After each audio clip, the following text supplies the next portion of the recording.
ಮತ್ತೆ ನನ್ನ ಒಂದು ರಿಲೇಶನ್ಶಿಪ್ ನಿನ್ನೆ ಮೊನ್ನೆದಲ್ಲ. ಅವ್ರ ಬ್ಯಾನರ್ ಅಲ್ಲಿ ನಾನು ಚೈಲ್ಡ್ ಆರ್ಟಿಸ್ಟ್ ಆಗಿ ಕೆಲಸ ಮಾಡಿದ್ದೀನಿ. ಅದ್ರ ಜೊತೆಗೆ ಚಿಕ್ಕ ವಯಸ್ಸಿಂದ ಅವರು ಬೆಂಗಳೂರು ಮನೆ ಆಗಿರ್ಬೋದು ಅಥವಾ ಚೆನ್ನೈಯಲ್ಲಿ ಆಗಿರ್ಬೋದು, ಆಲ್ಮೋಸ್ಟ್ ಪ್ರತಿ ವರ್ಷ ಓಡಾಟ ಆ ಒಂದು ಸಂಬಂಧ ಇತ್ತು. ಅವರ ನಿರ್ದೇಶನದಲ್ಲಿ ಕೆಲಸ ಮಾಡಿದ್ದೀನಿ. ಅವ್ರ ಜೊತೆ ಬೇಕಾದಷ್ಟು ಸಿನಿಮಾಗಳಲ್ಲಿ ನಟಿಸೋಂಥ ಅವಕಾಶ ಸಿಕ್ಕಿತ್ತು. Definitely it's a very big loss. ಯಾಕೆಂದರೆ ಕನ್ನಡ ಸಿನಿಮಾಗಳಿಗೋಸ್ಕರನೇ ಅವರು ಜೀವನನ ಮುಡುಪಾಗಿಟ್ಟಿದ್ರು. ಅವರಿಂದ ಒಂದು ಧೈರ್ಯ ಎಷ್ಟೋ ಜನ ನೋಡಿ ಕಲ್ತಿದ್ದಾರೆ. ಎಷ್ಟೇ ಏಳು ಬೀಳುಗಳಿರಲಿ, ಆದರೆ ಆ ಸಿನಿಮಾ ಪ್ಯಾಷನ್ ಅದ್ರ ಬಗ್ಗೆ ಅವ್ರನ್ನ ನೋಡಿ ಕಲಿಬೇಕು. ಎಂತೆಂಥ ಒಳ್ಳೊಳ್ಳೆ ಸಿನಿಮಾಗಳು ಕೊಟ್ಟಿದ್ದಾರೆ. ಅವರ ಸಿನಿಮಾದಲ್ಲಿ ಇದ್ದಂಥ ಹಾಡುಗಳು ಎಲ್ಲಾನು ಇವತ್ತಿಗೂ ಮರೆಯಲಾಗದಂಥ ಹಾಡುಗಳು.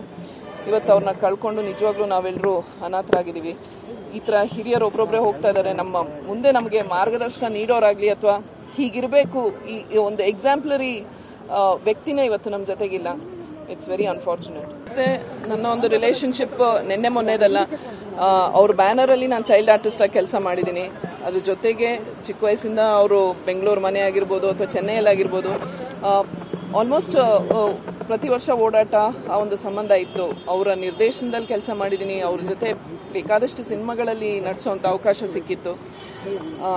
Definitely it's a very big loss. ಯಾಕೆಂದರೆ ಕನ್ನಡ ಸಿನಿಮಾಗಳಿಗೋಸ್ಕರನೇ ಅವರು ಜೀವನನ ಮುಡುಪಾಗಿಟ್ಟಿದ್ರು.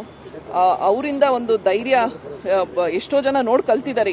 ಎಷ್ಟೇ ಏಳು ಬೀಳುಗಳಿರಲಿ, ಆದರೆ ಆ ಸಿನಿಮಾ ಪ್ಯಾಷನ್ ಅದ್ರ ಬಗ್ಗೆ ಅವ್ರನ್ನ ನೋಡಿ ಕಲಿಬೇಕು.